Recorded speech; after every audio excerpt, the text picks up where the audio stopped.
Antoine Dubois, bonjour. Bonjour. Depuis un an, vous êtes Senior VP Marketing Global Stratégie d'Accor Hotel. Quel est votre rôle précisément?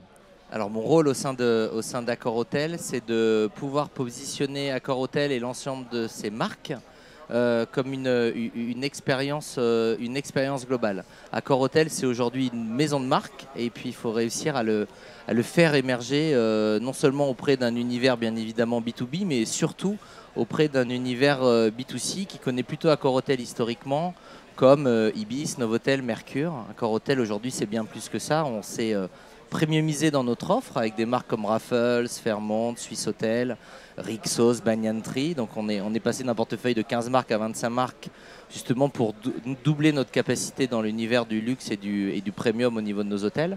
Et c'est aussi maintenant ce qu'on appelle chez nous une hospitalité augmentée avec une proposition de private rental avec One Fine Stay, de restauration avec le groupe Noctis, de coworking avec Nextdoor.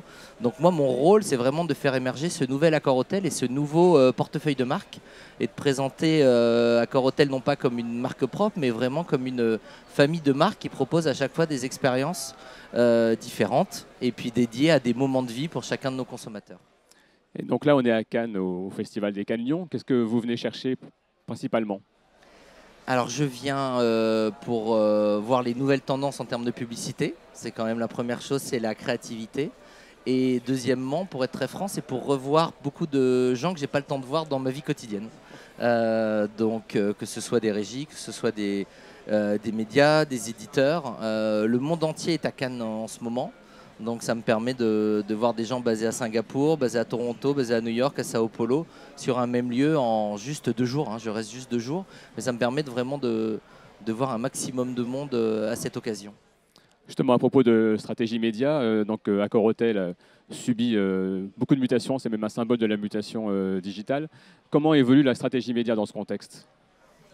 On est dans une stratégie média avec notre nouvelle agence, iProspect. Ça fait un an qu'on travaille avec le groupe Dentsu pour vraiment implémenter la programmatique au cœur de notre écosystème média. Ça ne veut pas dire qu'on ne fait pas de offline, qu'on fait pas de online traditionnel, mais la programmatique nous permet une chose, c'est de cibler différents univers, différents segments de notre clientèle. Un Français moyen reste une fois tous les 18 mois à l'hôtel. Donc soit je suis mainstream et j'essaye de toucher tout le monde comme peut le faire Booking ou Expedia, mais ce n'est pas exactement là où je dois aller par rapport à l'ensemble de mes marques.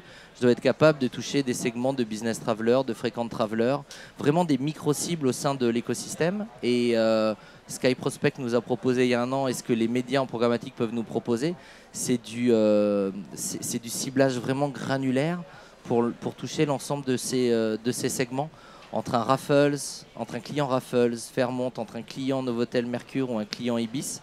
Il y a beaucoup de différences, bien évidemment. Donc il faut être capable, à travers des outils, surtout dans l'univers du digital, de se différencier et d'aller vraiment toucher des segments très, très spécifiques à mon univers de l'hôtellerie. Et qu'est-ce que vous attendez précisément de vos agences, en particulier l'iProspect? Qu'est-ce qu'elles doivent vous apporter? C'est de la créativité média dans un premier temps, de la performance bien évidemment. Il faut être capable de nous montrer que ce qui a écrit sur le papier en termes de ciblage est réalisable avec les nouveaux outils d'aujourd'hui.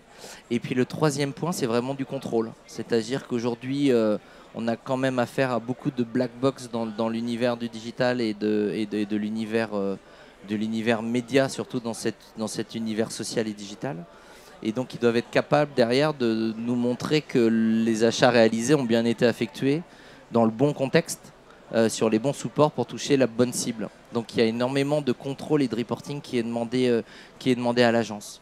Et vous sentez une évolution là-dessus, davantage de contrôle, davantage de prise de conscience là-dessus?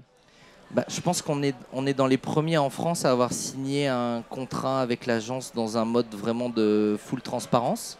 Et full transparence à travers le monde. On a vraiment une agence qui travaille avec nous, avec des hubs à Toronto, à Sao Paulo, à Paris, à Dubaï ou encore à Singapour ou à Sydney, dans un modèle les Anglais disent de full transparency. Donc on voit des effets positifs sur les résultats de nos campagnes. Maintenant c'est un peu court pour pouvoir donner des résultats globaux en disant est-ce qu'on a réussi à casser un maximum de black box pour avoir une vue globale de sur 100 d'investis, combien vont vraiment en investissement média, combien restent dans des honoraires divers et variés de différents partenaires ou différents tierces parties qui gèrent les campagnes. C'est encore un peu tôt pour pouvoir l'analyser, mais en tout cas on voit des résultats de campagne qui sont très très positifs maintenant et c'est une évolution qui s'est faite sur une année. Est-ce qu'on peut donner la part de digital dans votre budget média au niveau mondial? Oui, on peut donner une approximation, mais on est autour de 60 à 65% qui est dans l'univers digital. Comment se passent vos relations avec les régies? Comment elles évoluent? Alors ça dépend avec quelle régie, mais on est un peu comme tous les groupes du CAC 40 en France. On monte de plus en plus ce qu'on appelle des gentleman agreements ou des global deals avec les plus gros, pour vraiment être sûr qu'à travers nos investissements, on peut avoir de la valeur ajoutée, principalement auprès des équipes en courbe d'expérience. Donc on note qu'il y a beaucoup de régies aujourd'hui qui suivent cette tendance-là et qui sont capables d'apporter non seulement de la performance, bien évidemment, dans nos campagnes, mais aussi de la connaissance auprès de nos équipes qui montent petit à petit en expérience. On a affaire à des jeunes talents, à des experts qui rejoignent l'univers Accor-Hôtel, que ce soit dans l'univers digital ou dans l'univers marketing dans sa globalité, qui ont besoin d'apprendre au fil de l'eau et au fil des campagnes. Qu'est-ce qui a marché, qu'est-ce qui n'a pas marché, etc. Et on note que les régies nous apportent de plus en plus cette valeur ajoutée-là. Et quand on prend la valeur ajoutée de notre agence média plus la valeur ajoutée des régies ensemble à travers ces global deals, on arrive à quelque chose qui est assez fort à date. Et pour terminer sur le sujet des relations agence-annonceurs et régie, est-ce que vous avez une vigilance particulière avec les plateformes Facebook, Google et autres grandes plateformes internationales? Alors oui, parce qu'on les utilise dans le monde entier et on fait énormément de réunions et de partage avec eux. Ce qu'on attend de leur part, c'est bien évidemment de la plus grande transparence possible, ce qui parfois peut poser débat, mais généralement ils essayent de suivre et les équipes locales essayent de nous accompagner sur le sujet. Je pense que ce qu'on attend d'eux dans le futur, c'est vraiment de nous donner un scope 360 de leur écosystème. Qu'on soit chez Google, Facebook, aujourd'hui, ils ont différents touchpoints et différents canaux de diffusion.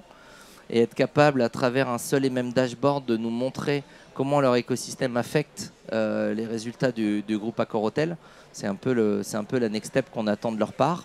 Et puis, bien évidemment, qu'ils sécurisent dans quel contexte ma publicité va apparaître. Et pour terminer, est-ce que vous avez en tête un exemple d'opération récente que vous auriez fait qui vous a particulièrement satisfait et qui serait un peu exemplaire en fait?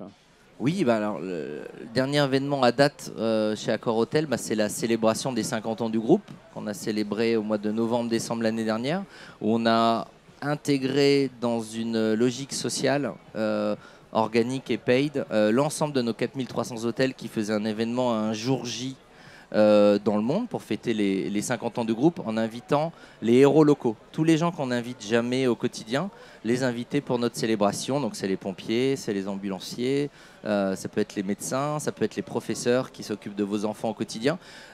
Tous ces héros du quotidien qu'on n'invite jamais, on les a invités dans l'ensemble de nos hôtels. Et ce qu'on a pu démontrer, c'est que d'une matière organique, quand les 4300 hôtels se mettent en ordre de marche pour créer du brand content, du user-generated content à une date clé sur les réseaux sociaux, d'un seul coup, on fait boom, on apparaît dans les topic trends sur Twitter ou sur Facebook à travers un hashtag qu'on avait mis en place. Et ça, c'était une fierté vraiment opérationnelle de montrer que tous ensemble, on était capable d'un point de vue organique d'émerger sur des réseaux sociaux mondiaux. Donc voilà, c'était les 50 ans du groupe Accor-Hôtel. Merci Antoine Dubois. Merci Thierry.